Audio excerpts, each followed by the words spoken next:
Today's video is brought to you in partnership with the Confused Wonder and Esoteric Atlanta.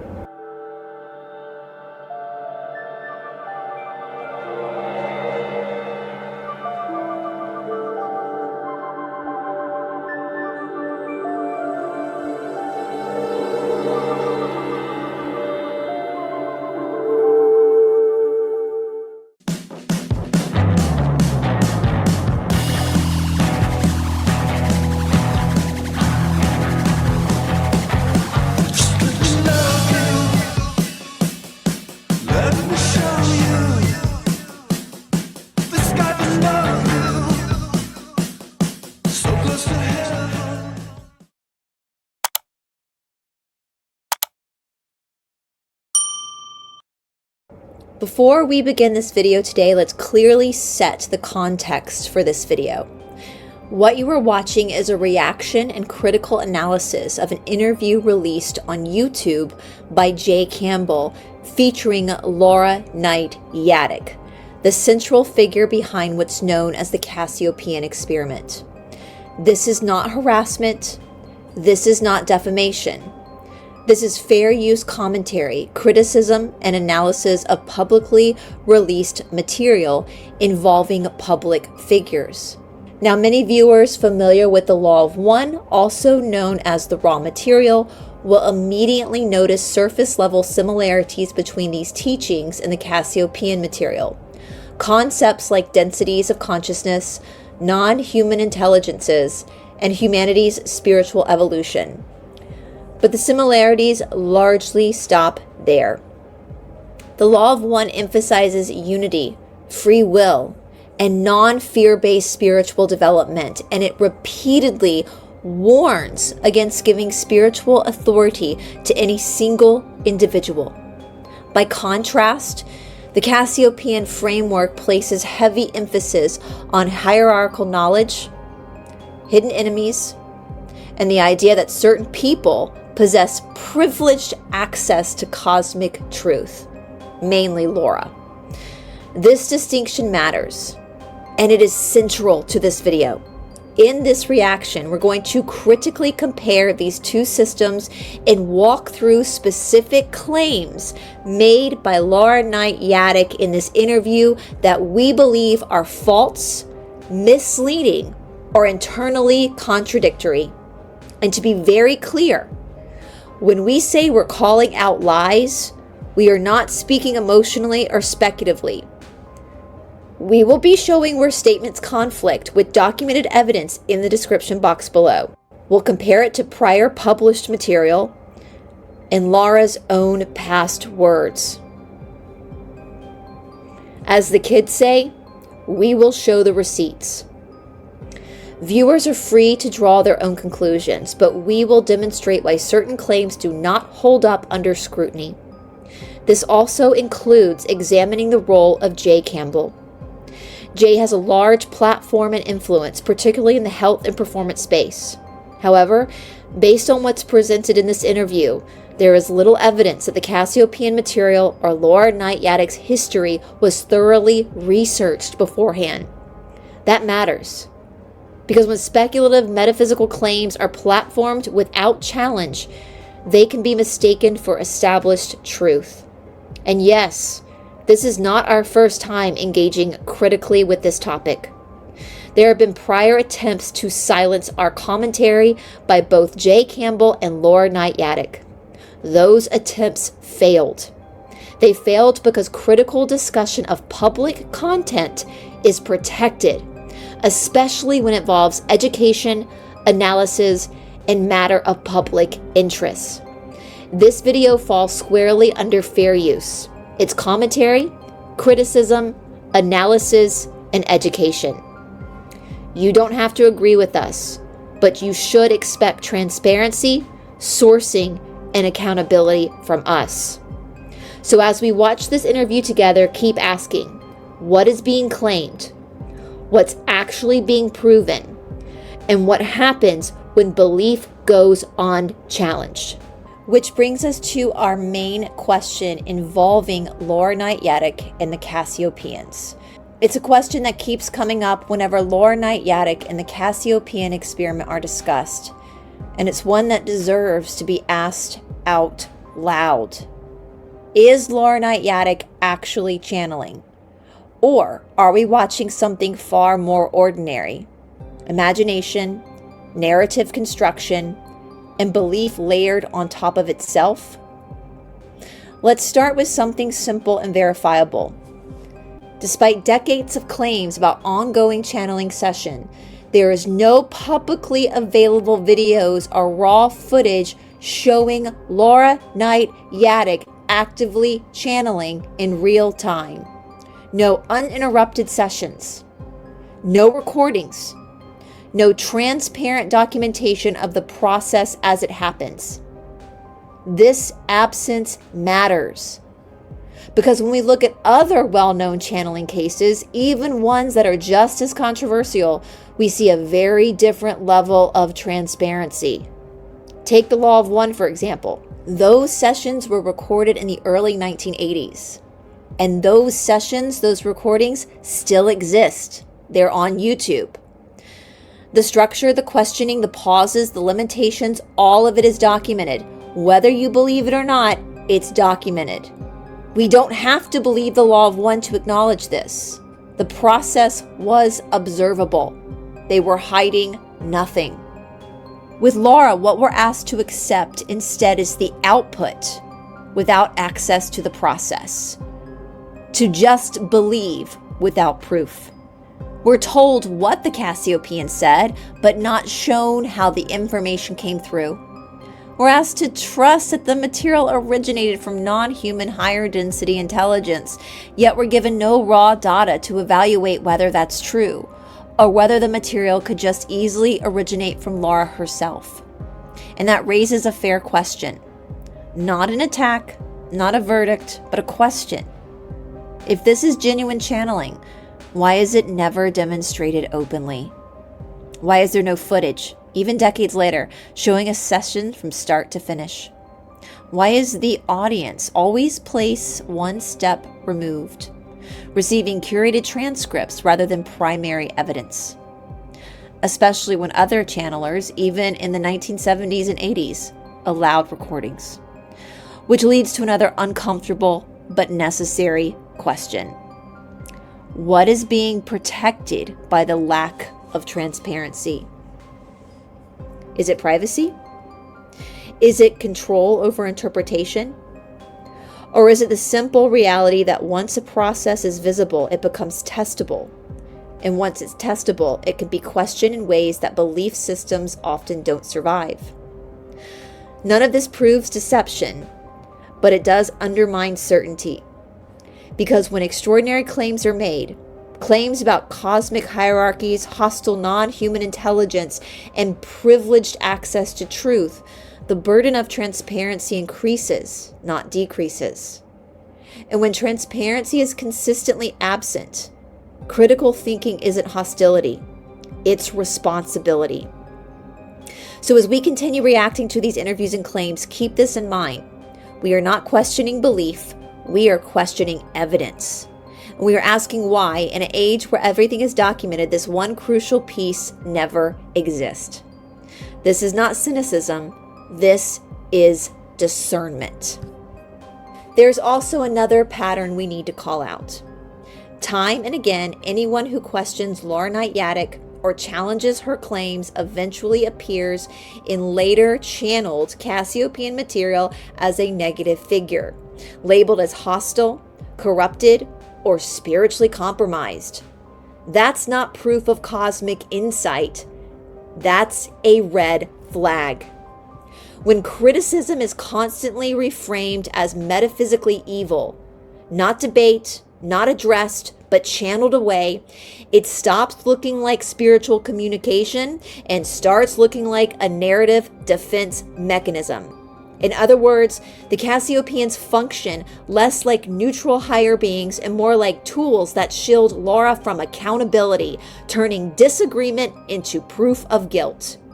And that's why critics argue that this isn't channeling at all. It's authority reinforced by imagination, where the message always protects the messenger. And finally, just a reminder before we get into the video, a free society, especially one that claims to stand in the light, only exists when freedom of speech is protected at its foundation. When criticism is met not with dialogue, but with repeated attempts to silence, intimidate, or socially destroy critics, that is not spiritual leadership. That's control. From our perspective, these patterns don't reflect someone acting for the good of humanity. They reflect self-interest, preservation of authority, and an intolerance for scrutiny. And when any belief system treats questioning as a moral failure or an existential threat, it stops serving truth and starts serving a very dark power. You're free to decide what that says about the person at the center of it, but light does not fear examination. And we all know that Knight Jadczyk is one of the biggest silencers of her critics to ever exist. So I ask you, friends, is Knight Jadczyk in the light? Does she serve a god of creation, or does she serve Lucifer, the god of darkness? Now let's get into the video.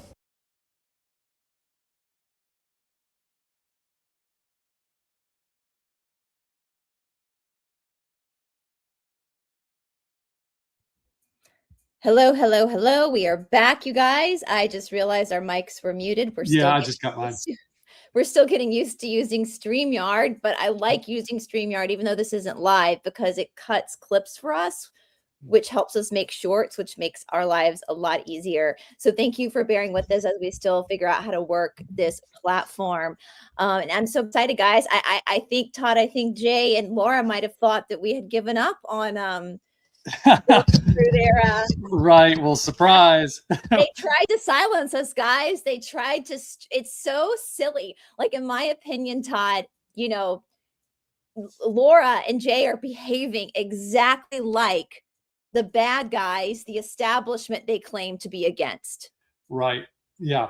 You know, and if they were upset about things that we were saying, they could do their own video and straighten out, you know, the areas where they feel like that they have a clearer narrative to sort of clear things up, you know, against what we were saying. So they could always come back, but instead the silence, I mean, that's sort of sad. They try to strike. So basically, Laura and Jay tried to strike 2 of my videos. So that shows Todd and I have both the videos on both of our channels, but they went after my channel because my channel is the bigger channel. And we also think that Laura is extremely jealous of me. Because we have an insider, guys, and we're not going to say who our insider is, but we know from our insider that she's always wanted to be this like young, popular, you know, not to toot my own horn or anything, but I'm younger. I'm way younger than she is. She's like my grandparents' age. And, you know, I'm thinner than she, you know, there's just a lot. So there's basically what we were told by this insider is my channel was struck because of jealousy. And we know that people with narcissistic personality disorder, narcissistic traits, which I truly believe, I actually believe that, in my opinion, and I'm not a therapist, but in my opinion, I believe that she is actually a psychopath. That's just my opinion. But we'll say lesser malignant narcissist, you know, they believe the rules do not apply to them. And so 2 of the videos that we did, one was the last reaction video we did to Jay's video interview. And one was us comparing and contrasting the Law of One to the Yoga Sutras. I'm sorry, the Cassiopeans. We compared them to the Yoga Sutras and to the Law of One. Right. And they tried to strike those videos saying they were privacy violations. And usually it takes about 10 days for YouTube to clear, because normally when people strike, YouTube doesn't do anything. But it literally took like a day, didn't it, Todd? Where I got I was really surprised that they acted so quickly on that. Yeah, YouTube sent me an apology email and said that absolutely nothing in my videos was breaking any sort of guidelines. It was absolutely fair use. You are absolutely allowed to react and give your opinion on publicly released stuff. And that's what we were doing. And just the fact that she tried to strike the fact that we were comparing and contrasting the Cassiopeans to yoga shows how vulnerable she is and how much she's trying to hide. Mhm. You know, Yeah. people who have nothing to hide nothing. Yeah. And And the fact, it's really surprised me, her lack of understanding of just basic yoga philosophy. it's they call it, you know, they think it's well she completely, well, it's funny because when some of the earlier readings she goes all ape shit on tantric yoga when it's obvious she doesn't even understand what that means. It's obvious. She Right. calls Brahma and Shiva like a couple, like they're, you know, doing the hokey pokey, but Brahma and Right. Shiva are two masculine energies that have a female counterpart. If she had known anything about Hinduism, she would know that that's not a thing. But also, she can't even seem to separate yoga philosophy from Hinduism, and that's the No, beauty of yoga philosophy is yoga philosophy doesn't rely on Hinduism, no. but the reverse, Hinduism relies on yoga philosophy because yoga philosophy really goes beyond Yeah. Hinduism and into understanding what it means to engage in spiritual practice. For those who don't know, you're reading the Yoga Sutras, even when we did the compare and contrasting, what we pulled up was this is an academic scientific. So scholars consider the Yoga Sutras to be an academic scientific theory on the mind, the human mind. Right. And you've said that before, like yoga transcends religions. You know, nowhere in the Yoga Sutras does Patanjali speak of any Hindu gods. He just speaks of Prakriti, which is nature, Purusha, which is the soul, and Ishvara, which is God. These are Sanskrit words. That's all they are. Right. Sanskrit, dead language words, just like Right. Latin words is a dead language. And the fact that we know that we've laughed so hard because we can tell now when Laura has sock accounts, which the girl's like, what, 85 years old? What is an 85-year-old doing having, I don't even have sock accounts and I'm Right. 42. Like, Or if it's not her sock accounts, then it's someone that is deeply initiated within the Cassiopean cult that they send over to, you know, try to push our buttons. And you know, as long as the comments remain civil, you know, we'll go in and we'll debate with these people, not block them, but engage in honest, open conversation because we're confident where we stand. oh, Todd, I know for a fact you and I are 10 times smarter. We have higher IQs than Laura. We're way more educated than Laura. This whole reading 10,000 books, we've already disproven that. We have Right. already proven with receipts that Laura is a habitual liar. We've produced those receipts over and over and over again. We know that she changed the transcripts.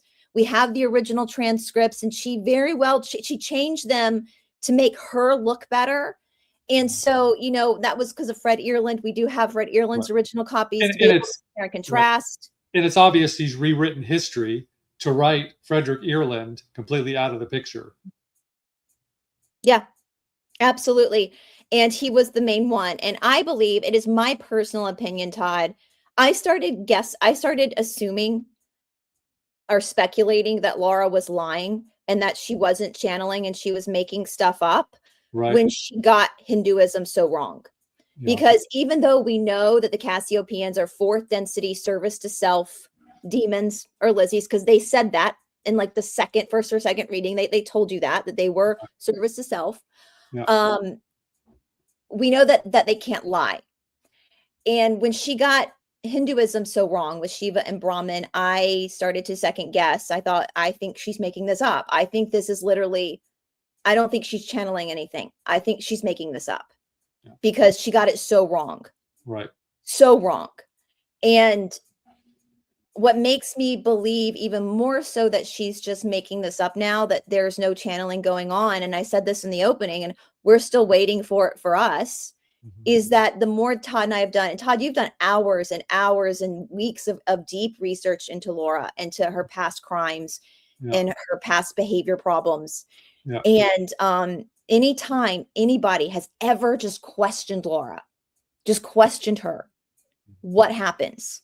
That person ends up in a channeled message from the Cassiopeians saying that they're a bad person. Or if that doesn't happen, then she just goes in and writes, you know, thousands of words smearing the person, right? Writing articles about him. You know, I keep going back to the poor guy who was basically doxxed just because he left a negative book review on Amazon. He had purchased all of her books, and even though he felt like it was a chore, he read through all of the books, and in the end, he gave his opinion.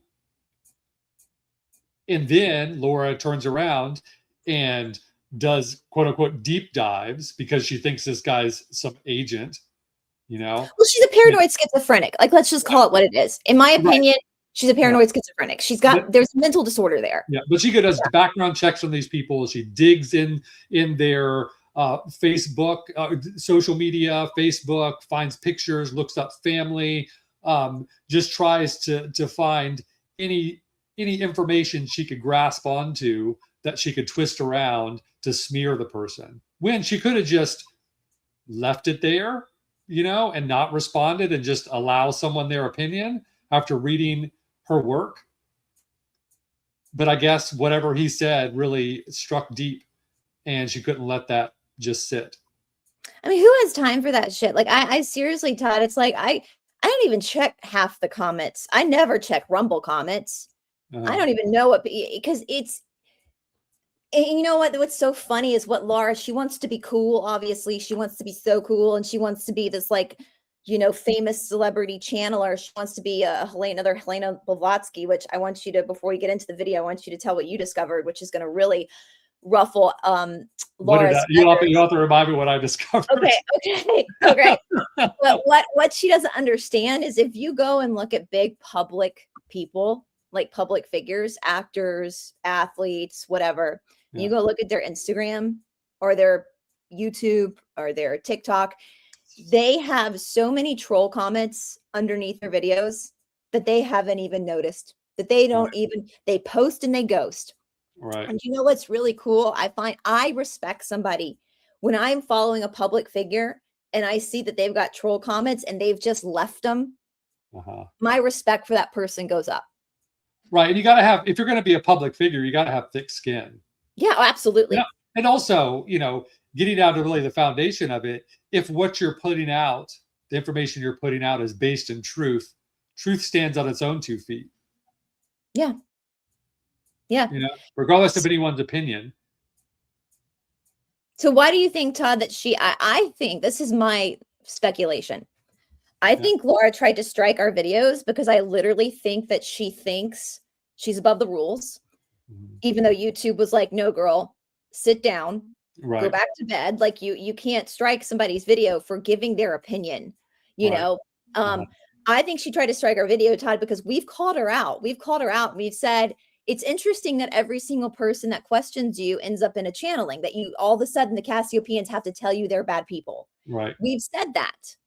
Yeah. And readings have been released since then, and we haven't been mentioned. So I think she's a little panicked, although I would love to see what she's going to make the Cassiopeians say about us. We'll put it on our show, Laura. Right. I don't think that, I think that she's in a conundrum here. She doesn't, she partly, I think she's acting like, you know, that we don't really matter. We don't really matter enough to really put the trouble in that she's done in the past of writing these, you know, these exhaustive articles on smearing the people. And I think also we sort of front run it and saying, we know your antics, you know, we know your patterns. You usually do one of 2 things, if not both. Someone comes up in the Cassiopeian readings as being an organic portal or whatever, or a paid agent, a COINTELPRO. Because they questioned you. Right. And so it does that. And if it doesn't come up in a channeling, she's just going to go ahead and write a long piece about whoever it is that's speaking up or putting her on the spot. And we put that out there from the very beginning, introducing people to what her patterns are. So she would look like an idiot if she ran through the same pattern that she's already run through. And so now she's trying to do it covertly by trying to strike our videos. But at this point, if they continue doing it, then their channels are going to get taken down. And I'm sure they got a warning from YouTube, because YouTube was profusely apologizing to me for the inconvenience. And we know that. You can look on Reddit chains. Like, if somebody abuses the striking policy on YouTube, YouTube will eventually take their channels down. Right. So Laura and Jay, I'm sure you're going to watch this, that will not be coming from Todd and me. That will be YouTube itself that will eventually take you down if you keep abusing it. And here's the thing too, Todd, what I was talking about, I lost my train of thought with the tantric yoga, which Yeah. people think is all about the hokey pokey, and it's not. Like, that shows me people don't actually even understand. We don't practice, Todd and I don't practice tantric yoga. We practice Patanjali system of yoga, which is a very different lineage from tantric, but I do know a little bit about tantric yoga. And it's not about the hokey pokey. That has been blown out of proportion in the Western world. India is very conservative, more so than the United States when it comes to, like, they have arranged marriages. Like, they don't, I mean, Sharat used to make fun of us because he would say, my Western students have a new partner every 4 years. Like, Yeah. we're way more promiscuous, even in our conservative areas, than they are in India. So very much misunderstood. But I thought it was hysterical. And this just shows the level of narcissism, Todd, the contradictions that narcissists make.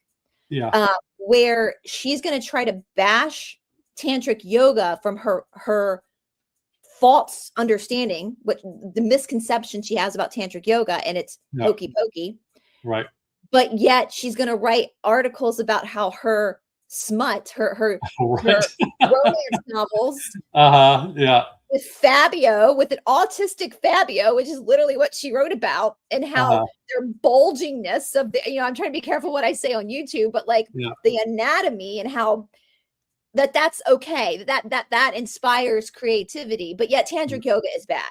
So that just shows you, like, when you understand narcissistic personality disorder, and you understand narcissistic abuse, which is what Laura is basically doing, that they double speak, right? And they contradict each other all the time, don't they? Yeah. So I mean, hysterical that, I mean, it's so obvious. I'm trying to think if there's anything else we want to say before we get into the video. What was the Blavatsky thing that you were? Oh, about, you got a copy of the Yoga Sutras from Blavatsky's group? Right. Yeah. It was crazy. So I had this little book, and I didn't even know who gave it to me or where I got it. I just found it, and I picked it up and started reading it. Realized that the book was dedicated to Blavatsky. And it was commentary on the Yoga Sutras. It was commentary on the Yoga Sutras that I guess her followers had transcribed during some of her talks and taken notes, and it would be before it was formed into a book. It was passed around through her close circle of people, and it started extending out, and so many people got so much from it that they decided to distill it down into the most important things and make it more easy to read, and then form this book. And so I wasn't aware until recently that she was her teachings, some of her teachings were very focused on the Yoga Sutras of Patanjali. Which is basically the video that Laura doesn't want you guys knowing this, because she tried to get that video taken down. And we will put that, Todd, I'll send it to you to put in the description box below for our audience to go back and see those videos that she tried to get taken down, where we literally, because that's been my whole problem with the Cassiopeans all along. Before I've always had a problem with Laura, is that they were so focused on the ego. They're so focused on the ideo, which is a Greek word. So the Gnostic gnosis is inner knowing. Ideo is outer knowing. So that's basically aligns with like Prakriti and Purusha. Purusha is the soul, Prakriti is nature. And Patanjali says in the Yoga Sutras, in this scientific, that the academic sees as a scientific manual. Patanjali also wrote the first book on Ayurveda medicine. So this is a scientific perspective. If you read this Yoga Sutras, it's not woo-woo, where he basically says man suffers. So the human condition, man suffers because who man thinks he is not really who he is. Right. And who we think we are is our nature.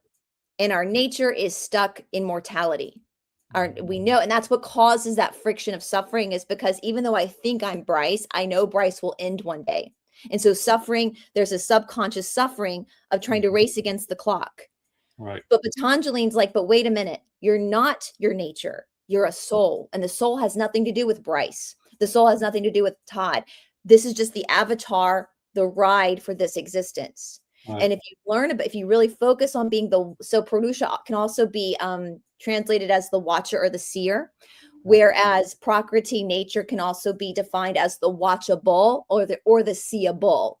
And so this is the basis of all Eastern-based spirituality, which is really all religions, because Jesus was from the East. What did Jesus say? Heaven and hell is inside of you. So you find the heart of yoga in all of the, if you whittle it down, even these religions that have been totally hijacked, but if you whittle it down, it's saying the same thing. Right. And usually you would find that if you whittled all the religions down, at its foundation would be the principles that are talked about within the Yoga Sutras, and that's the beauty of it. So the Yoga Sutras doesn't need any religion tied to it, because it's usually the foundation of legit.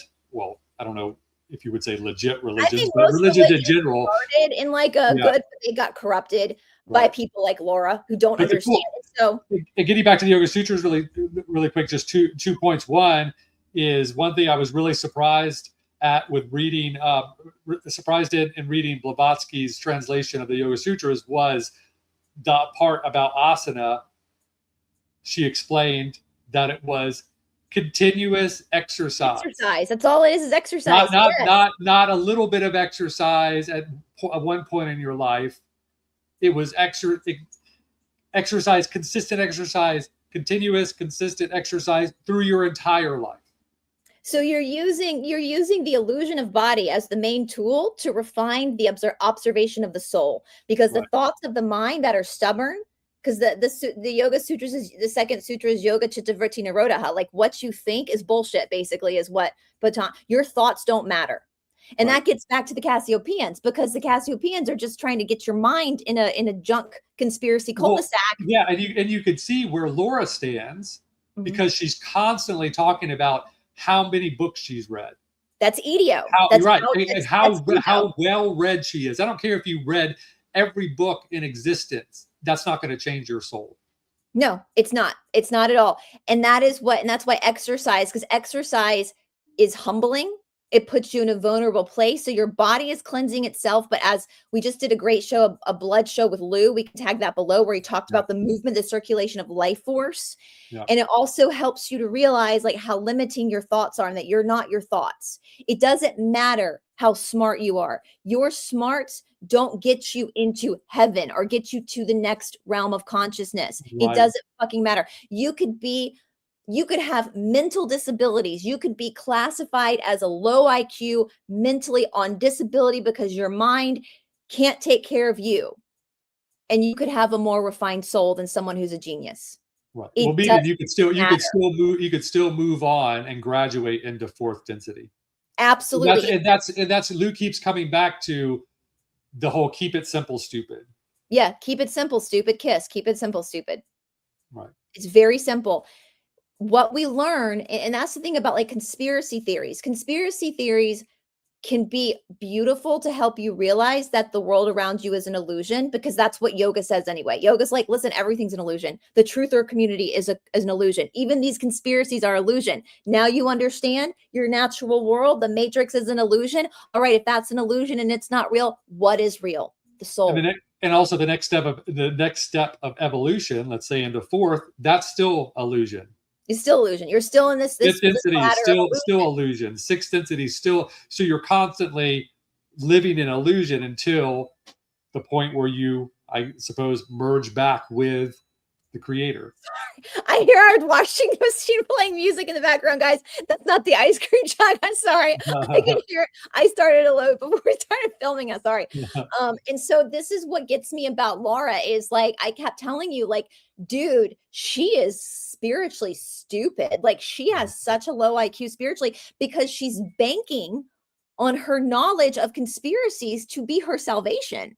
Right. And she talks about how when you read the Wave series, how it's like, 10,000 books on conspiracy and paranormal, all distilled down into the most important parts. And so I didn't even get who even cares? I can't even believe that I got so wrapped up in it. Oh, that's a video we need to do with you, is your journey with the Cassiopeians that we'll do. You probably should do solo on your channel, and I can share it on mine. But I only got halfway, and I'm so grateful. And I know Lou has told us this before. I've had a lot of shitty people in my life for sure. But one area of my life where I have been so unbelievably blessed has been my teachers. David Garrigues, sure, like Arvid in India, our philosophy teacher. Like, I have had incredible teachers, and that their ability to teach this theory really affected my life and really helped me develop a practice, and has saved me from a lot of heartache in my life. And when I got halfway through the first wave book, I was like, this is bullshit. This Yeah. is a fantasy world for Laura. It's just an illusion. This is all Prakriti. Yeah. Nothing about this information is going to save anyone. It's not going to save you. Yeah. And the interesting part is when you brought to my attention that she was claiming to be the Cassiopeans, basically. Like, it was her transmitting to herself now from the future past, that this wave that's coming, the whole Heaven's Gate thing, like, Yeah, that's another, that's why that the wave's coming, and that she was claiming that, and I had never read that. I had never seen that claim. But then when you brought it to my attention, I read it. I was like, well, that's bullshit. Like, I wish that I would have seen that years ago. Because that's service to self. And with the law of one, if you guys are not familiar with the law of one, it's a template. We're in third density, where both service to self and service to others is a kind of a mixture, because we're making a choice which path to take. And part of service to self are fourth density negative demons. We affectionately call them Lizzies, lizards. They have a hierarchy. They have a pecking order. So anytime there's a messiah, anytime that there's something that's claiming to save you that's outside of yourself, that's enslavement. That's service to self. Service to others, just like Jesus taught you, just like Buddha, all these great enlightened, whatever that means, teachers taught you, is that you have to save yourself. You know, as yoga teachers, we can bring the horse to water, but we can't make the horse drink. All I can do is walk you through the practice, talk to you about the theory, but you have to do that inner work. And that is and that's the thing, like, that's why the truth, what Lou calls the truth world, satanic. Why? Because they're relying on a messiah, a white hat, to come and save them. Right. You're enslaving yourself into another system. The privilege that you have being here on planet Earth in third density is learning that you can save yourself. And in fact, that's the only ticket to freedom and liberation, is you literally saving yourself. And doing that. And the saving, what is the saving? The saving would be to make enough conscious choices to move on to the next step of evolution. Yeah.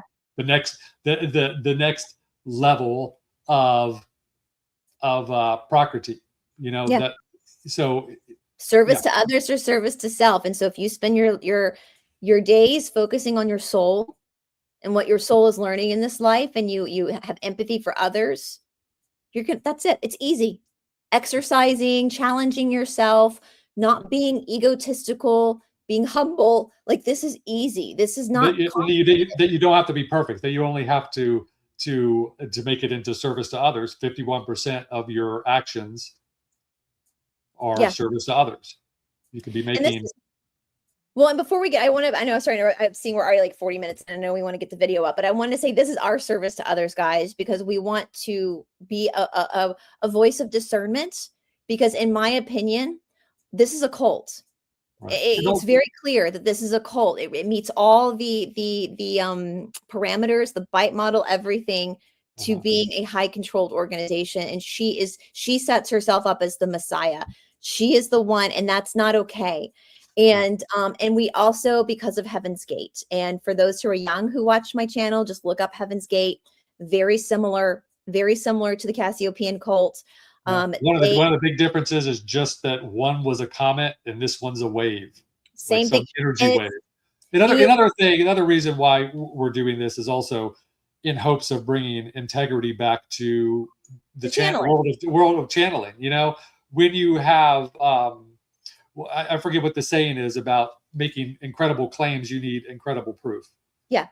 Yeah. And so for us, when we bring Lou out, we're unedited, whether it be live on YouTube or live with the two of us doing a video where we focus on a specific subject And then when we put it up there, you'll notice there's absolutely no cuts in it, no edits whatsoever, from the beginning all the way to the very end where Lou decides, okay, goodbye. He just hangs up the phone sometimes. Right. And we're also showing, the process of verification and how it should be done in the safest of ways. And it's interesting, before we move on to the video, just let me talk about this, is that on Laura's channel, YouTube channel, she has like this multi-part series about, quote unquote, how to channel with a spirit board.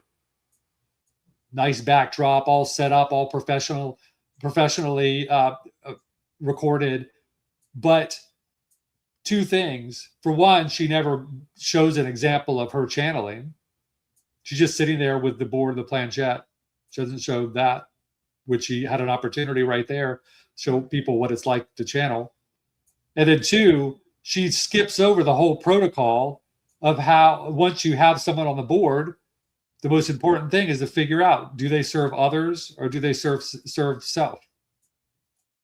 I mean, that's the bottom line. And what happens on the forum, if you yourself want to start to channel, she like basically shames you and tells you not to do it. And it's like, we're not doing that. If you want to try to channel, like, that is your prerogative. I mean, that's actually the most dangerous thing to put on their forum, is to talk about how you might be able to channel. And they'll talk about how incredibly hard it is and incredibly dangerous. And it to a certain extent, it is dangerous, but they try everything they can to make that person feel like it's impossible. They're inadequate and they can't do it. Only Laura can do it. And Laura, guys, I'm telling you, in my opinion, from what I've seen, she's not channeling. This is her imagination. She is making this up. She's making it up as she goes along. And let me tell you something, guys. The 3-letter agency, all the renditions of the 3-letter agencies across the planet are not threatened by stupid conspiracy theories. No. Come on. Common sense. Common sense. I know common sense ain't so common. There is nothing in those channeled readings that's going to trigger an investigation by the 3-letter agency. Plus, the 3-letter agencies love cults. They love. Why would they? I mean, they're experts on cults. They wrote the textbooks on how to form cults. So why would they be threatened? She's doing their job for them. Why some random fake ass channeling cult? Right. Like, they don't care. They don't care. It's Laura's grandiose sense of self. You know, she wants paranoid schizophrenia. Her paranoid schizophrenia that's left untreated. My stalker had paranoid schizophrenia. Apparently, it's really hard to medicate. They are very bad about taking their medication, and so you have to be. You know, we allow on our Lou videos, Todd. We allow people to. We don't delete comments. We don't, like, the only comments we delete are those that are like name calling people. That's the only. But when people say, "I don't believe this," that's fine. You don't have to. You don't have to, you know? And so I just, and that's why we don't want this to be a Heaven's Gate situation. And we're not the only ones, guys. If you go really research, there have been a lot of people that have been very concerned because it's following the same trajectory as Heaven's Gate. They're trying to catch a wave, just like Heaven's Gate was trying to catch a comet, and they ended up all self-deleting to catch the comet. We know that according to the Cassiopeians, that the wave was going to come before Laura's natural departure, before she naturally dies. But she's like 85. So that day is really close. Like, that's not a threat. That's just there's concern here. Right. She's not 42 like me or 53 like you. Like, she is old. She's an old woman. It's from someone that we have been in touch with from the inside. We're going to talk about what Laura has been telling people about the what's holding the wave back. Go ahead. Laura's telling her insiders that what's holding the wave back are the two of us doing these videos, and that they've got to stop us because we're stopping the wave from coming. We're saving your lives, basically, so you don't self-delete. I've been accused of this. I've been accused of being the one to stop the med beds, the one to stop Nassar. Right, I forgot about that. I didn't realize I had that much power. Right. Like, Yeah. thanks. I didn't realize I was that powerful. But yeah, so that's why we have a lot of trolls now. It's fine, and we've gotten. What's sad, Todd, is I've gotten some emails from people who've escaped the cult too. Besides our source, we're keeping our source quiet because they're doing the Lord's work right now. But we've gotten some other people that have emailed us confirming things we've said, and they're scared. They don't want to come on the show, and that's fine. We can share their story without saying their name. We totally get it. I can take it. Listen, I've gotten multiple unaliving threats these past 6 years. I've gone through hell and back. I can take it. If anybody can take the arrow, I can take the arrow.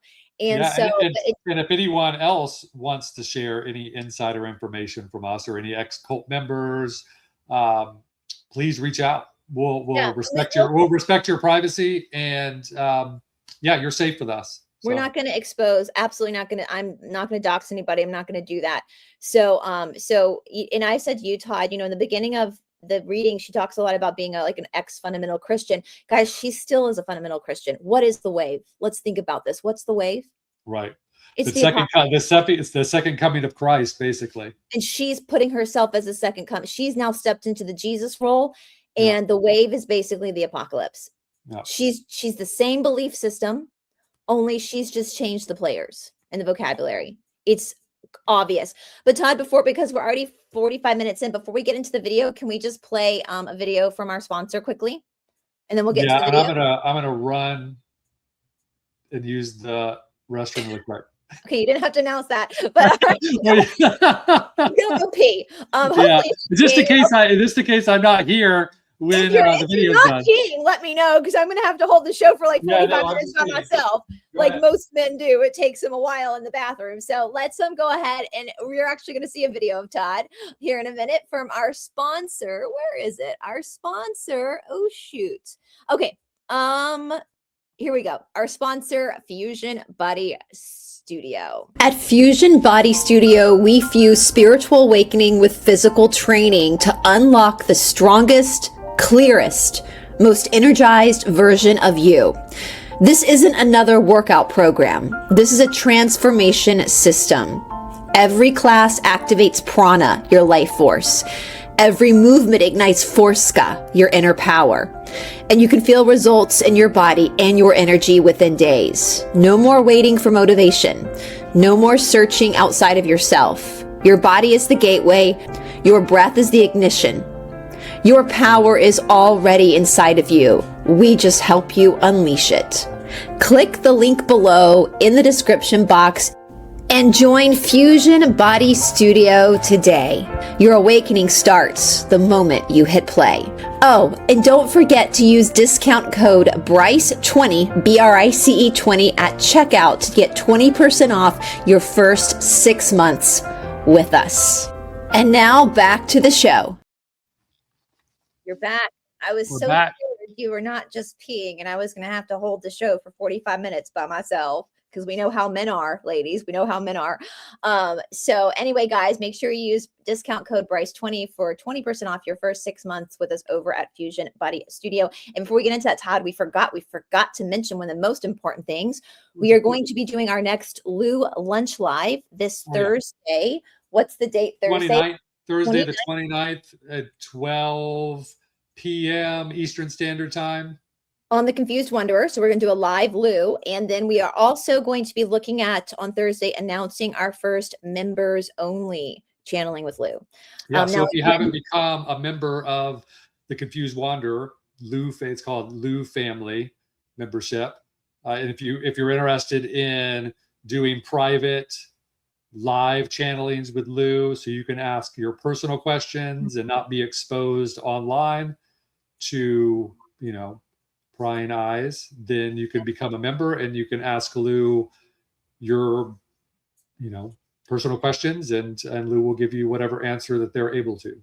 So we'll have a date for that, and you can join my membership as well. We're going to simulcast, so the private live will be simulcasted from both of our channels for our live members. So you're both going to be on there. And guys, again, we want to reiterate this. public channelings with Lou are not going anywhere. We're going to continue to do public ones, but and most Lou, of our most of our channelings are going to be free non-membership channelings. Lou just suggested that we did this so that we can actually keep because people were starting to ask private questions, and you can feel on the plan chat that Lou's like hesitant and tries to give like a general answer because he doesn't want to they don't want to expose any of your private stuff out on a public forum, right? And so anyway, so that will be announced on Thursday. Because of the weather, we lost power all day yesterday, guys, pretty much, and so we know there's crazy weather right now, so we wanted to like hold off on setting a date just in case we have another whoops-a-daisy with the weather again. We just want to make sure that we were in the clear of that so we didn't get people's hopes up. So make sure you join us on Todd, if you're watching this from my channel, on Todd's channel, Thursday the 29th at 12 p.m. Eastern time for our next Lou lunch date. So is there anything else you want to say before I let you pull the video up? I think that's it. That's good. Just a reminder to Jay and Laura, this is fair use. We are allowed under freedom of speech to be able to react to things that you have publicly put out. Okay. Okay. Let me. So what video is this, Todd? What's the title of the video? It is Laura describes her mental state and why she was so driven while riding the wave. Oh, God. Now I have to figure out how to get this to play. Do I have to go to the... Go to the YouTube. Okay. I got it. Yeah, and hit play there. That's where you control it. Okay. So I decided it's a dirty job, but somebody's got to do it. And I started writing, and I wrote chapter almost every day. I mean, we're talking about getting up and starting at 7 o'clock in the morning. My kids brought me sandwiches and coffee to my desk, feed mom.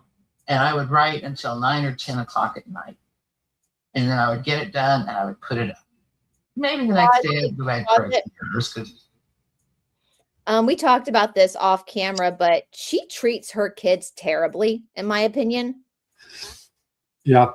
And there's been some other articles that mention how she her children are treated like slaves, basically. Child labor. Yeah. And Laura, 7 a.m. is late. What are you talking about? Right. That's lunchtime for us. Right. You want people to be impressed by 7 a.m.? What are you talking? That's late. Must be nice to be able to sleep in and have some food. Okay. Readers would send me, well, you misspelled this, or you got, whatever. When was this? This was in the early to mid 90s. Hold on, pause. This is in. Who published these books? Who published the books? Yeah. I think they're self-published. I didn't know that because when you said you misspelled that, if she was through a publishing house, that would have been corrected. And wasn't she going to be published through a publishing house with Vincent Bridges, but she blew that up? Yeah. I haven't checked on her books, but I don't understand where you're. Because that just shows what a bullshit con artist she is. About misspellings?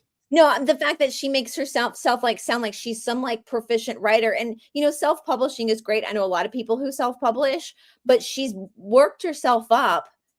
But she just slipped. The mask just fell there because if she's so desired, if her writing is so desired, she would not have had to self-publish. Anyway, I just wanted to point that out. Yeah. Okay. Well, yeah, you lost me there. Okay.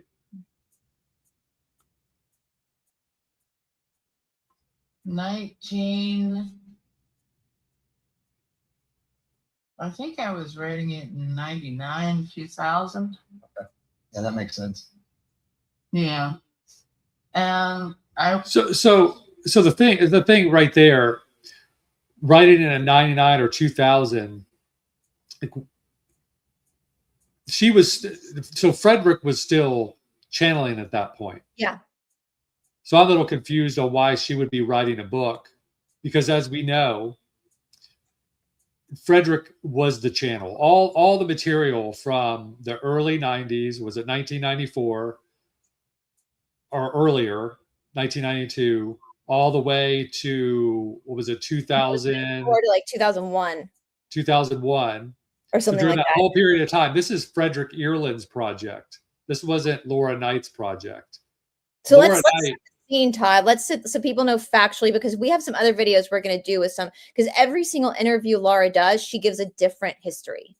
right. Her timeline, and that's one thing that narcissists do, is that they rewrite history to serve them. And so I Right. want to set that up for our audience. Like, Laura is not a channeler. She's not. So factual evidence here, or the facts about this is that Frederick Ireland had been channeling for many years, and he had little groups that would come over to his house and help him out because he had a full-time job, and channeling and writing transcripts, keeping track of what was being said on the board was a lot of work. The recording it, but then also transcribing everything that had been recorded, and he needed help. It was his path to be a channeler way before Laura Knight came in the picture. And so Laura Knight, being someone at the time, from what I understand, who did not have a job, made herself available more than anyone else within Frederick Ireland's circle. And so to a certain extent, he was sort of, relying on her to do write the transcripts and stuff. And that was, and also he needed another hand on the planchette. Well, she didn't actually even he has the original. That's the thing too. That's when we need to really focus here. Laura is not the main character here. Laura has made herself the main character, but she's not the main character. This is Fred Ireland's work. This is Fred Ireland's work. Frank, and he's Frank in the transcripts. This is his work. From what we were told, what we understand, Laura was this weird, fat wallflower kid, like never got much attention. And she started hanging around these like psychic circles, these like metaphysical shops. And no one really gave her the time of day because she's weird and she's obviously dishonest. And you can hear by her voice. We mentioned that before. That is the way she talks. That, as someone mentioned, a thick tongue, that's the sign of schizophrenia with the connection. So obviously there was a lot of pushback with Laura from people, rightly so. They didn't want anything to do with her. Fred, however, who was already channeling, needed a body, needed someone else put their hands on the planchette too, so that he could try to do this in a different way. And Laura just happened to be the main. I mean, the kids call it today, Todd, they call it a pick-me girl, a pick-me, like a desperate pick-me. Yeah. And so she was a pick-me girl. And so she was available. She didn't have a job. Obviously her children, from what we've seen, in our opinion, she kind of enslaves them. They have to clean up after her and do things for her. And little did Fred know that she was going to rip the carpet out underneath him, steal from him, sue him, rewrite history to make herself the main character.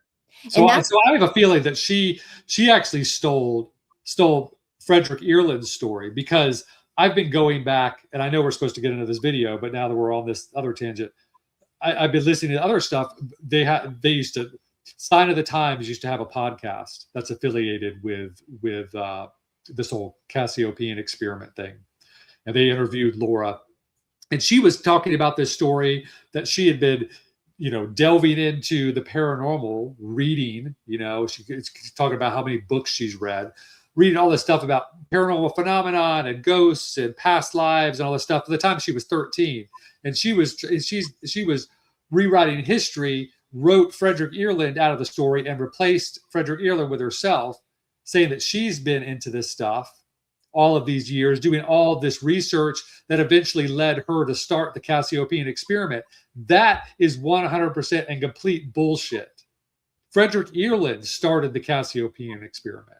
Frederick Ireland was the channel. Frederick Ireland's the one who invited Laura in after he had been doing this for a long time. But Laura has rewrote history, acting like that she was the one that did all of this work that led her to doing this Cassiopean experiment. But the weird thing is, if you read in her book, in what part of that process did she become a fundamentalist Christian? Right. And I wanted to say, because listen, what are we saying? She stole, And I know this because I have people steal my work all the time. We know that, Todd. People steal my somebody wrote a book about all of my teachings and claimed it as their own. Like people steal my shit all the time. And so I know what that feels like. But what's happened is Fred Earland, he's the wanderer. He is the channel. And so what happens to wanderers? We have paranormal attacks our whole lives. Yeah. So he must have shared with Laura things he had been through. Right. In his life. Exactly. Yes. Because there's no way a fundamentalist Christian is ever going to entertain fundamentalist fascination. Well, see, that's the thing. Back up. No, I misspoke. Yeah. There's no way a fundamentalist Christian is going to entertain paranormal exploration. Right. But the only people who are going to explore that are people who are struggling with it, like myself, right? Like, but how is it that then on the flip side, how is it that someone that had been supposedly, Laura says that she had been researching this paranormal stuff since she was 13.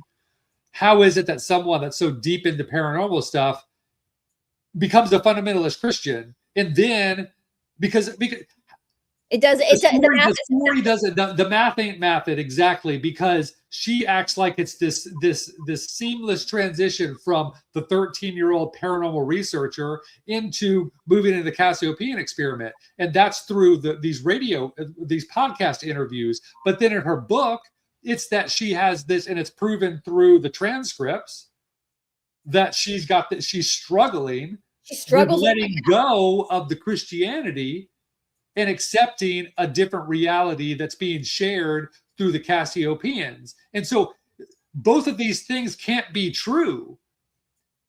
No, she's still, I'm telling you, Todd, my opinion, because we know Fred's a wanderer, I'm a wanderer, you're a wanderer. You know how much I struggle with being attacked spiritually. I get scratches and bruises all the time. Guarantee you, Fred went through that as a kid, shared it with Laura, his experiences. She remembered it. Turned it into her story and silence. She acts like an OP. Right. She herself does exactly what organic portals do. And it's like wanderers, like you were talking about paranormal. I started looking into paranormal stuff when I was super young because I was experiencing things, living on a military base, out in the woods.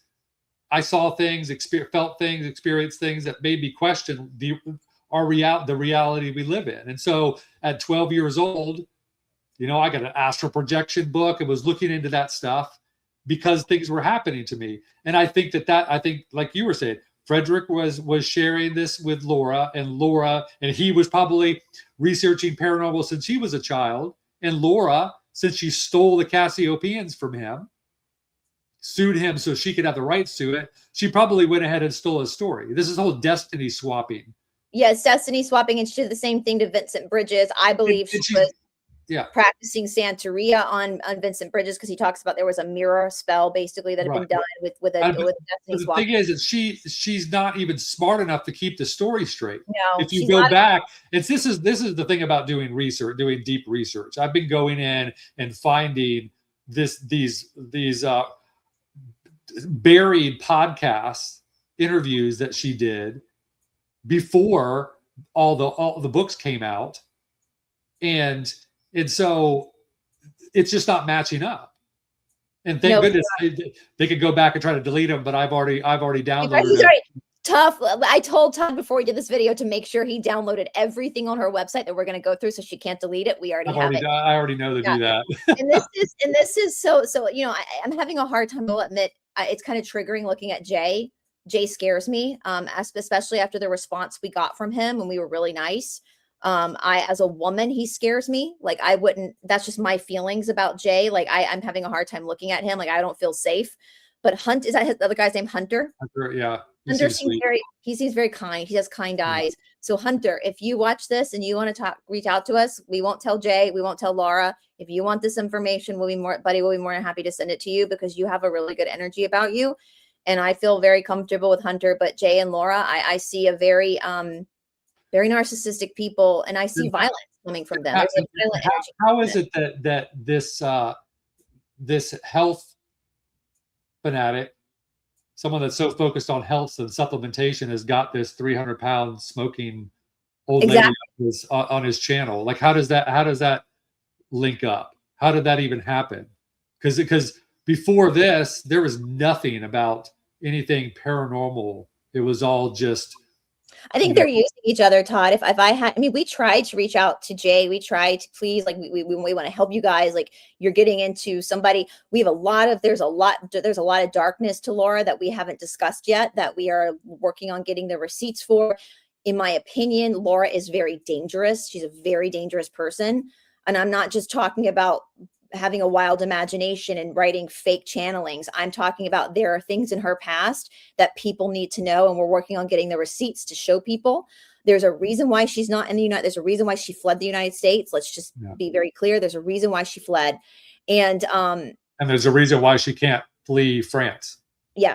And so this is serious. And so we tried, we tried to reach out to them. But Jay has been nothing but aggressive and very violently toned with us. And I have learned from other people that Jay has burned bridges with a lot of people. And so I think if I had to guess, this is just my speculation, I think Jay and Laura are using each other. I think they're using each other. No. And so Hunter, if you're listening, Hunter seems the guy on the far to Laura's left, our right, the guy with the, they all three have glasses on. The guy with the beard, the guy with the dark beard, white shirt. He seems very kind. And I've said that from the beginning, haven't I, Todd, that he seems really kind. Yeah. Hunter. So all right. Yeah. We barely got into this video. Let's there's so much though. There's so much. Yeah. Okay. I mean, I was writing it before 9/11. I mean, because you don't see any reference to 9/11 in there. So I'm pretty sure it was finished before 9/11. Pause. Okay, yeah. She was with because I remember and you can't say that on YouTube, Laura. The event that happened in 2001 of September, that event, I think people call it 9/12, the 9/12 event.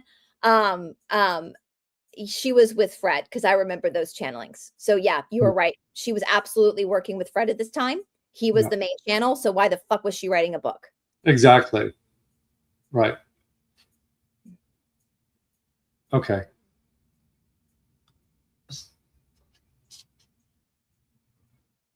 Right, a reporter and his photographer sidekick, camping out at my house at the time. I mean, for the amount of interviews they did, he only got 20 pages. I mean, they practically lived at my house for 2 or 3 years. Yeah, right going on in the background. And so I wrote the way, and I wrote it, in a state of almost frenzy. They talk about the old days of the oracles in Greece.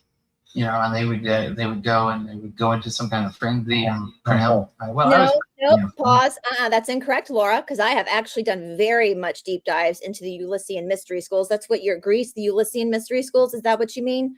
Yeah. No, they weren't in a frenzy. I know exactly how they did their mystery schools. They were very calm, cool, and collected. And any type of priest or guru, master teacher. Have you ever seen a master teacher, Todd, in a frenzy? No. Why would you need to write a book in a frenzied state? I think the frenzied state was that she was excited that she was able to steal Frederick Ireland's work and make it her own. What's that? It speaks of mania. Well, that too, yeah. It adds to the schizophrenic allegation, the paranoid schizophrenia, the mania. And so that frenzy, there are no mystery schools in Greece. If you really research, Todd, I will send you, let me write that down, the Ulyssean mystery schools deep dive I did, if you want to put it in your description box. Because they were not, they were dealing with people who had fasted for like 3 days. They were about to take them. So what would happen is you would go to level 1 of this initiation, and it was run by priestess in Greece, and they would basically fast you for 3 days. I think it was 3 days. I'll pin the video down below for you guys. And then after that, you would walk from the original place to this temple. And I can't remember how long of a walk was it, but you fasted for 3 days. And along the road, so exercise, so you'd have to go on this long exercise, long walk after fasting. You would have people who had already gone through the initiation that would stand on the side of the road and would like yell insults at you to break your ego even more. You would get to the temple and they would give you a drink that was like an ayahuasca or a peyote, and they would bring you drink. Yep. Yeah, and they would bring you underground. So basically what they were doing was sensory deprivation, what we would call today, taking away all senses. And you would stay down there for like a day to 2 days. And then you would come out and you would be changed. And they claim that Yeshua, Jesus went through this at Magdalene. There's a lot of references to this particular mystery school was one of the most effective and positively, Lou even said it was positively charged. It was just it was very brutal for the body and the psyche.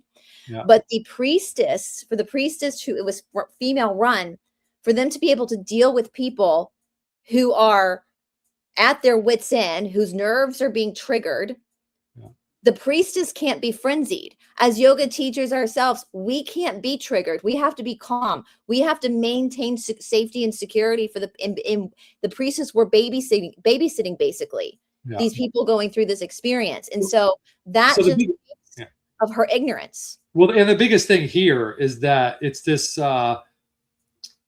she's trying to create this, it's like magical, how would you, I don't know how you would label it. Like every step of the way has to be something different. Supernatural. Right, exactly. Something supernatural. So the make her seem as though she's special. Why couldn't she have just sat down and simply written this book? Like most people do, and that frenzied state. So I think that's a sign of I think she was giddy, because whenever narcissists hoodwink somebody, they're giddy, right? It's a high for them. They've gotten the narcissistic supply, right? So I think she was giddy because she had gotten away with it. Right. And then I think she was frenzied, in my opinion. I think that's the mania of her schizophrenia. Yeah. So the photographer she was talking about is that this guy that worked for, he was a journalist that wrote that. French. Yeah, I don't remember his name. Right. What was it? Tom Finch? I think so. Yeah, that wrote the long article on her. She said that he practically lived with her for 3 years or something, which I don't think is actually true. No. But that he wrote the article. So I think that the reason why she was frenzied is that things were working out in her favor of destiny swapping Frederick Ireland. Think about the article came out, then the lawsuit, and then the book. So I think that she just realizes she's going to get away with this. And all of a sudden she feels she's feeling special. She's on a high. She's pulling this off. And then she did the next thing she does with Vincent Bridges. She destiny swaps with him. And you go through this, guys, on my channel. I'll put it, let me write it down. I'll put Todd's playlist of all, because he went through this with the Cassiopean playlist he has. So I'll put that in my description box as well. So you guys can go back and listen to those videos of where Vincent Bridges was, that he talks about how that was his first red flag with her. Because she basically was so nervous about the article coming out that she was going to go and burn down the freaking news agency or something. So no one had a copy. And he was shocked by that. He was like, girl, I've had people write so many articles about me. It's not that big of a deal. Whatever it says is what it says. Right. But that just shows her level of narcissism and her need to control the narrative. Well, they call that megalomania. Megalomania. And narcissists don't have a sense of self. So it makes sense that she would have to destiny swap with someone to be able to feel like she has a sense of self. Right. Okay. Right. Let's see what else is being said here. There's so many kids couldn't even talk to. And weird phenomena was happening all over the place. Thumps and bumps and bangs and things falling and toothpaste and toothbrushes appearing and disappearing. See, there it is. It's that it can't just be someone sitting down and writing a book. It has to be all this paranormal stuff going on around, knocks and things on the random knocks and things disappearing and reappearing and yeah. And she lives in Tampa, y'all. Like anybody who lives in a city, there's constantly noises and bangs going on. It's not fucking paranormal. It's just living in Tampa. But that's spiritual manipulation. Yeah, here we go. Okay. Just really annoying. What did you feel like in that state? Because to me, I'm imagining you were kind of driven by spirit, your higher self, higher density, whatever you want to call it. Is that kind of the best way to liken it to? Yeah, because I was. Did Hunter just roll his eyes? Did you see that? Did Hunter just? I know I didn't. He like cut his eyes. Same, Hunter. Same.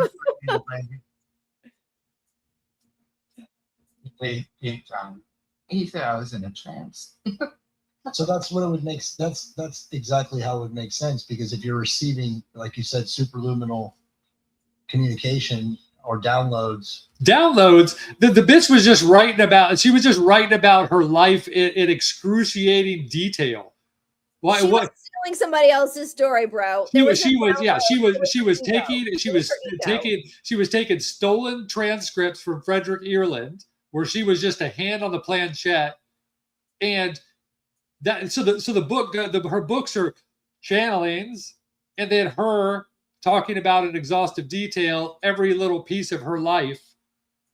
That I'm sure most of it is made up, and if it's not made up, it's exaggerated. Nobody loves Laura Knight Jadczyk more than Laura Knight Jadczyk. Right. Okay, let me keep going, because this is. I really think y'all let me know. Did y'all see Hunter roll his eyes? I think I saw him roll his eyes, and I loved it. I've been doing the stage for probably about 4, 5, 6 years, going, something like that. So I mean, at that point, it was like almost, I never could, and I still don't, to this day, know what they're going to say before they say. Mm-hmm. And pause with a planchette. Okay, Laura, you have no idea what they're going to say. Is that why you don't record live your channelings? Is that why we've already proven with receipts that you're a pathological liar and that you've changed transcripts? Uh-huh. No, it doesn't matter how many times you say that, Laura. The receipts are out there. You're a liar. You're a known by proof. We have the receipts in the description box of how much you have lied. It's documented. That's fact. That's fact, girl. You are a known liar. That is fact. So this bullshit of I don't know what they're going to say. Well, when you control it yourself, you absolutely know what they're going to say. And guess what, bitch? Todd and I have no idea what Lou is going to say. And we do live shows with Lou because we're not trying to control what Lou says. Right. Another thing, we keep sort of getting off topic a little bit here and there with this, and that's fine. It's so aggravating. Narcissist is so aggravating. In the interviews that I was listening to recently, the really early interviews, she was talking about, reading this whole library of all this, documented paranormal research papers. And so you would think, her supposedly having so much respect for these paranormal researchers that came before her and how they documented everything in excruciating detail, how important that is. The scientific approach, doing this experiment with the moving on and doing this, supposedly her doing this experiment with the Cassiopeians in all of these years. How is it someone who has read so much of all this documentation having to do with past lives and channelings and so on and so forth, how is it that someone like herself didn't film channeling sessions? Because rules for thee, not for me, Todd. Don't you know? I mean, that's the proper way to document it, especially in this day and age where everyone's got a camera in their pocket on their phone. It's easy. We do it all the time. Yeah, right. Like we'll be talking to Lou, and Lou will say, "Get your camera." And in 2 minutes, we could be set up, ready to film a show. We have no idea what Lou's going to say, where we're going to go, but Lou will say, "Let's get this on camera." How has that not happened in all these years? It would actually be easier. It would be less time spent instead of writing out all these transcripts to just put it on camera and put it out there. She's got a channel that I'm getting this for her Cassiopeia.org YouTube channel. It'd be a perfect place to put up the live Cassiopeian channelings. But like you said, the fear is that she, just like We don't know what Lou's going to say. She didn't know what the Cassiopeians are going to say. No. I think the fear is she doesn't even channel, Todd. Well, I know, but I'm just saying, I'm being devil's advocate here and say, let's say she could, and she doesn't know what they're going to say, which I agree. We don't know what they're going to say. But the fear is that the Cassiopeians will reveal who they really are. They're Lizzie's. Right. And the last person that was like debating you on your channel, you kept saying, can you answer my question? Why are you comfortable taking information from Lizzie's? And they won't even answer the question. They won't even. Well, I want to bring up something too, Todd, about this whole enterprise of hers. Yeah. Fred Earlin wanted to do with the Cassiopeians what we're doing with Lou. He wanted to put it out publicly. It wasn't about him. It's not about us. That's part of the reason why Todd opened up the Confused Wanderer, so we could have a place for Lou for free. We're doing memberships, cheap memberships, because that's the only way we can do it in protection for people with private stuff. But Lou during a live is the one who brought that up. Yeah, it was Lou. We weren't even thinking about that, and Lou said memberships. Yeah, so that's all. We're not going to write books. We're not going to. There's nothing. We're not going to ask you to donate hundreds of money. We don't even have a website for Lou, you guys. Like, this is how we are doing exactly what Fred wanted to do with the Cassiopeians, to be of service to others. Laura has turned this into an enterprise with her as the main superstar. She wants to be a celebrity. We know from our insider that's another thing, is she's very jealous because my platform on Esoteric Atlanta is the biggest platform that's ever. I have a bigger platform than Vincent Bridges had when he was alive, which is shocking. And that is why she's jealous, is because she always wanted to be the superstar. She wanted to be the celebrity. She wants to be the center of everybody's attention.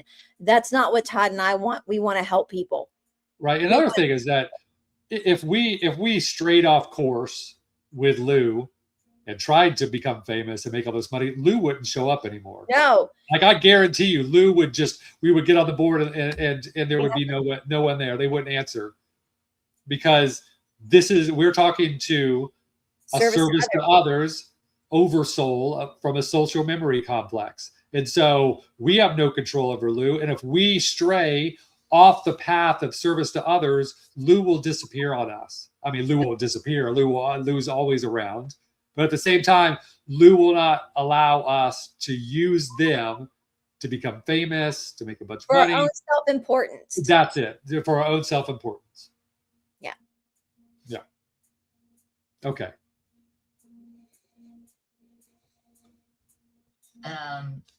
I write it out one letter at a time. So every bit of the communication is one letter. I mean, there's probably a million of them, but get this one at a time.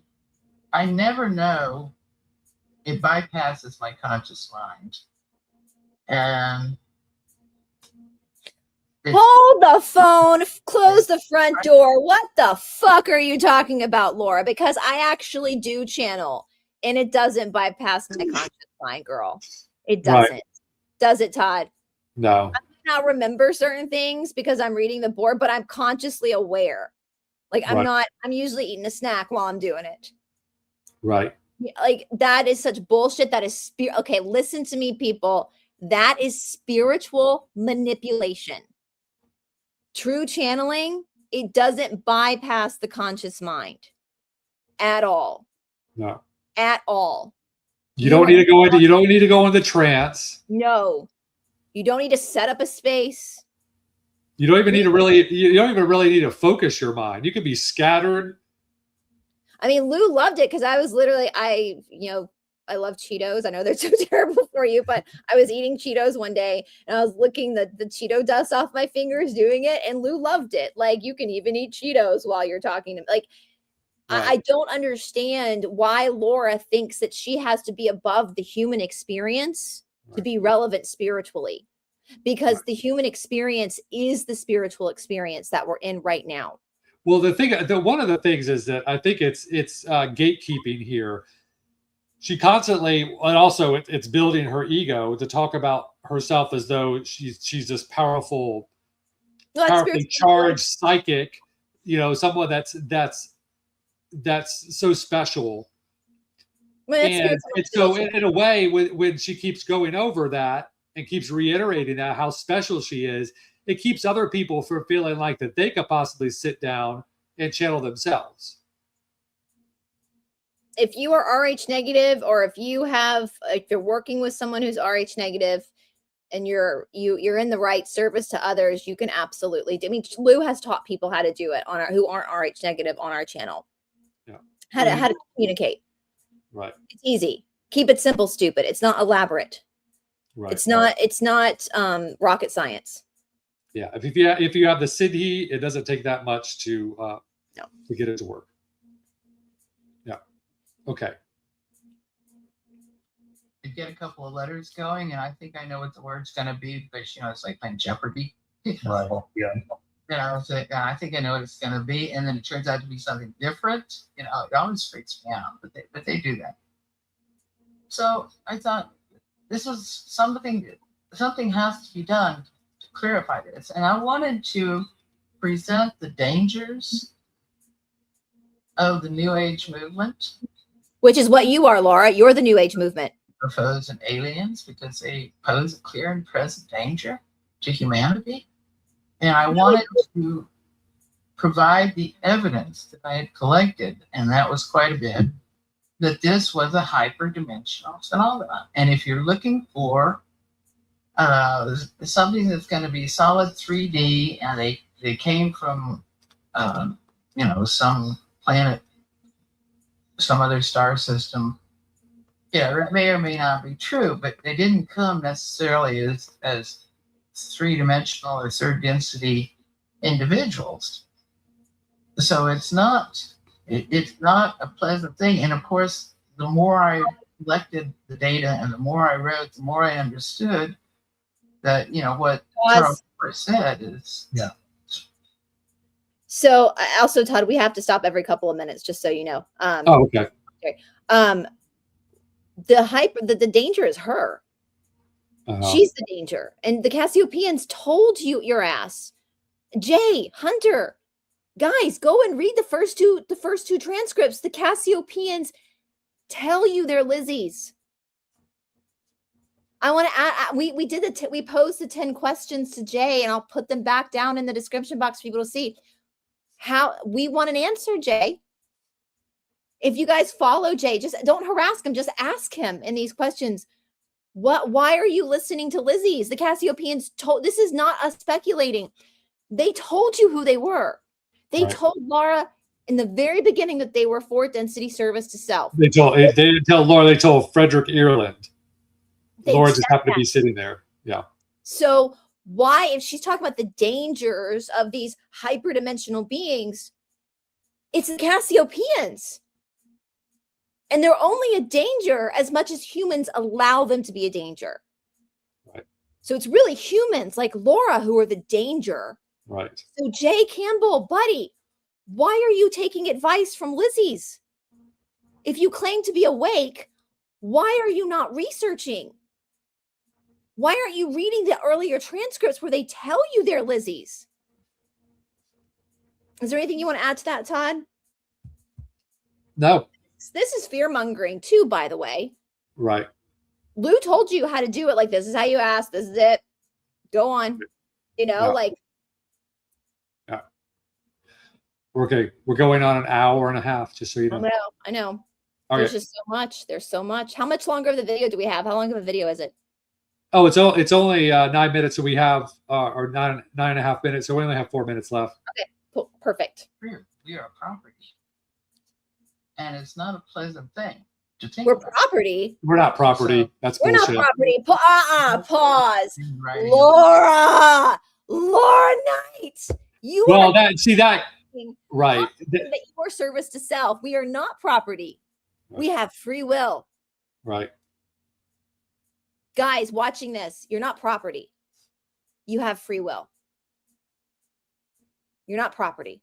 Yeah. Unless you're an OP. Unless you're an OP. Okay. It was written in a state, an altered state almost. And it went on for months. I mean, obviously, it went on chapter a day. You figure out how many chapters there are. I might have taken a day off here and there, but not much. And I was driven, and no sooner did I get one page finished. As I was writing it, I knew what I had to write in the next one. So no sooner was one finished than, the next one was already writing itself in my head. So that's how you get the wave. And the wave is, in addition to the insights from the seas and whatever channeling I might have been doing on, there during the writing, there is also a tremendous amount of information that has been extracted from an enormous number of books. And, there's stuff that there are insights that came from books that I didn't even quote from directly or mention. But, I read thousands and thousands. Yeah, I read once I had experience with this crazy damn UFO over my house. And I realized that Pause. It clearly was not. Didn't Lou say that no UFO has been over her house? Right. No. That she's never been abducted. Never been abducted. She's never. They only abduct. Well, Lou was saying that they only abduct wanderers. Yeah, and she's not a wanderer. And that no one's been taken on a ship because they wouldn't live through it. They wouldn't live through it. This is the rantings of paranoid schizophrenia. But then she starts going into the whole how many books she's read. Thousands and thousands. It's not thousands and thousands of books. Who gives a shit? I don't believe it, but still, even if she did, like, who cares? It's the rantings, in my opinion. This is the rantings of paranoid schizophrenia. Yeah. Okay. Just something that was an imagination. It wasn't imagination. Yeah, it was her schizophrenia. Really, not long after that, my dog died. He got sick and died, and I was suffering from something that was similar to radiation poisoning. Kids were sick, had problems. So bullshit. I know, radiation poisoning. I mean, she's because the 3-letter agency was giving them radiation. And that's basically what it comes down to. Show me, Laura. Show us your medical records. Yeah, show us you're making these claims. Show us. Yeah, I wanted to convey to people that the New Age movement is just a new version of snake oil sales. The same old song and dance. Just like Laura, she's a snake oil. Right. Exactly. Most of it is. She's telling on herself. Right. I mean, if anything is in the New Age movement, it's fake channeling, like she's doing. UFOs, conspiracy, crazy conspiracy. Like, this is all New Age. Right. All of it's just useless, if not downright dangerous. Like Laura is dangerous. That it is a hyperdimensional phenomenon, and to explain to people how this phenomenon affects them. I mean, this is not just something that happens to somebody over there. This is not just, some UFO and some aliens and some abductee. Everybody can be affected by this. Because then I wrote an article at one point called Aliens, Demons, and Vampires. And I was comparing the historical. Do you know who else is obsessed with aliens, demons, and vampires, Todd? Who? Gypsy Rose Blanchard. Oh, huh. Who is literally a psychopath. Yeah. Yeah. Okay. Information about so-called demonic possession and vampires to know what so-called aliens do. Right. And calling them aliens, well, they're alien to us but they're not necessarily from somewhere else. They're from another density. Right. Just complete. Yeah, but the Cassiopeians are from Cassiopeia. Those dimensions can be rolled up all around us, and one of the reasons why they don't come in and take us over is because they are fourth density, and they can't maintain themselves in our density for any length of time. Now, the men in black are reptilians. They're Lizzies that have been, transformed themselves into, human-like forms, and they, appear. Okay, that's it. You have to hit remove from stage. Okay. It's the biggest load of bullshit I've ever seen. Laura Knight Jadczyk, in my opinion, needs to be institutionalized. Yeah. We need to bring back mental institutions. This is the rantings of a paranoid schizophrenic.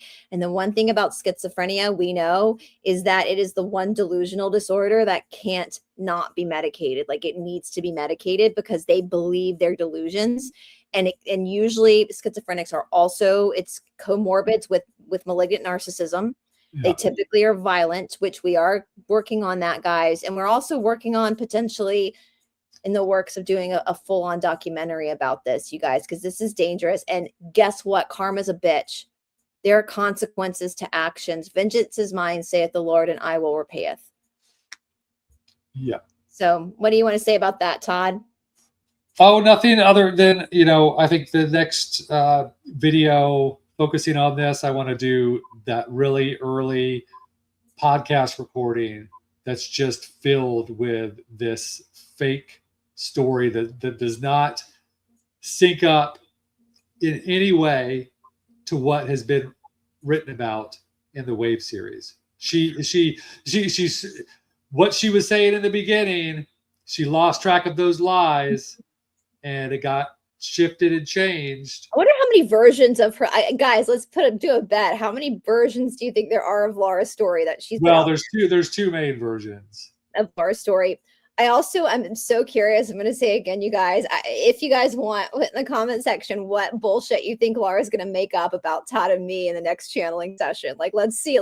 Maybe we should run a raffle and see who gets closest to because she obviously can't find anything on us because there is nothing on us. We're boring, right. We're honest, we're transparent, we don't hide anything. And so she's going to have to eventually, we know it. She can't help herself, Todd. She can't just leave it alone. She's going to make something up. She's probably going to put it in a channeling because that's what she does to discredit people. And so I want to hear from our viewers, what do you think she's going to make up? So anyway, all right, you guys. And again, this was under fair use. We're allowed Laura, Jay, if you're on the side of freedom, of being awake, then we don't censor people. Censoring people, trying to silence people is what the cabal does. Yeah. Yeah. So, if anything, this is an opportunity to bring up these topics with Laura. Have her on the channel again and straighten all this out. Have her, Jay, invite Laura on your channel to do a live channeling. How about that? And ask her some of these difficult questions. Right. Yeah. Live. Yeah. And don't be afraid, guys. If you follow Jay, don't be afraid to ask him these questions in the comment section. Like, why haven't you vetted her history? She's lying. Well, he deletes comments. So. Oh, he totally censors. He's not awake. Jay, buddy, you're not awake. If you're censoring people, then you're not on the side of truth and being awake. Because the foundation of a society in the light is being able to examine claims. Right. When you hide claims, that's the darkness. That's the deep state. Right. So, all right, you guys. Well, thank you so much. Let's remind people. So this coming Thursday, January 29th, 12 p.m. Eastern Standard Time, we're going to do a live channeling with Lou. And then we're also going to figure out the membership only live channeling. So you can ask Lou your personal questions in privacy. Yep. All right. Well, until then. All right. Bye, everybody. Bye. Todd's on the run. You're screaming.